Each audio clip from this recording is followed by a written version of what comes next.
श्री स्वामी समर्थ. नमस्कार स्वामी भक्तांनो, आजच्या व्हिडिओमध्ये आपण स्वामी समर्थांचे नवनवीन विचार पाहणार आहोत. स्वामी समर्थांचे हे नवीन नवीन विचार आपल्या मनाला प्रेरणा देतात. मनातील प्रत्येक समस्येला निराकरण करण्याचं कार्य हे स्वामी समर्थांचे विचार करत असतात. त्यामुळे आजचा हा संदेश शेवटपर्यंत ऐका. आजचा हा स्वामी संदेश नक्कीच तुम्हाला आवडेल. तुमच्या मनातील प्रत्येक प्रश्नाला उत्तर देण्याचं कार्य आजचा हा स्वामी संदेश करणार आहे. काळजी करणारी माणसं मिळायला भाग्य लागतं, पण अशी माणसं आपल्याला मिळाली आहेत हे समजायला देखील तितकंच भाग्य लागतं. जीवनात कधी दुःख आले तर आपले दुःख आणि वेदना जगाला सांगत फिरण्यापेक्षा आपल्या घरातील जवळच्या व्यक्तीला, अर्थात पतीला किंवा पत्नीला सांगा, जेणेकरून त्याचा बाजार होणार नाही, जेणेकरून त्या दुःखाचा बाजार मांडला जाणार नाही. पती आणि पत्नी हे सुख दुःखात एकमेकांना आधार देतात, तेच एकमेकांना साथीदार जन्मभर राहत असतात. संसार म्हटलं की आपल्याला हवं असं सर्व काही चालत नाही. कधी पत्नीसाठी तर कधी पत्नीने पतीसाठी त्याग करणे गरजेचे असते. यामधून केवळ आत्मानंद अथवा आनंदच प्राप्त होतो. म्हणून त्याग करा, आत्मानंद मिळेल. मीपणा दूर ठेवा आणि विश्वास आपल्या पदरी जपला तर कधीच अपयश येणार नाही. दोघांनी एकमेकावर विश्वास ठेवला, अहंकार जपला नाही तर संसार सुखाचा होईल, हे नक्की. फक्त स्वतःचा विचार करणारे लोक फार थोड्या कालावधीसाठी प्रगती करतात, पण जे सर्वांचा विचार करतात त्यांची प्रगती कायम होत राहते. भगवंत स्वामी समर्थ माऊली त्यांच्या पाठीशी सदैव राहत असतात. त्यामुळं आपण विचार करताना सर्वांचा विचार केला पाहिजे. वेळ निघून गेल्यावर सुचवलेले विचार आणि पिके जाळून गेल्यानंतर पडलेला पाऊस याची किंमत सारखीच असते. त्यामुळं कुठलंही कार्य करताना वेळेतच करा. डोळे बंद केले म्हणून संकटे जात नाही. संकटे आल्याशिवाय डोळे उघडत नाहीत.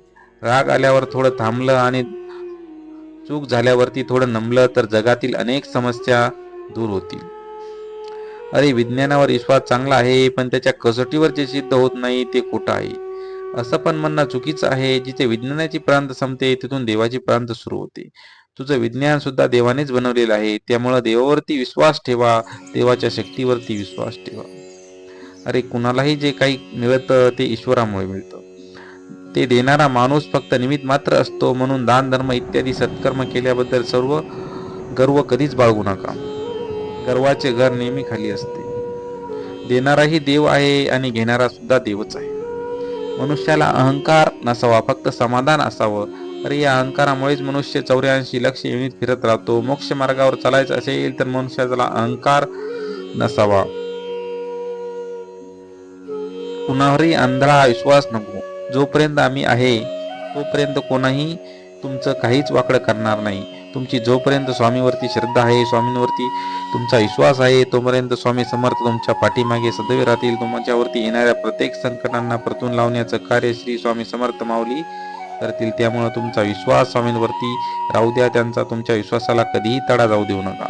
मोहापासून सावध राहिले पाहिजे. मोह हा मोक्षाच्या वाटचालीतील फार मोठी बाधा आहे. त्याच्या आहारी गेलं तर अधपतन निश्चित आहे.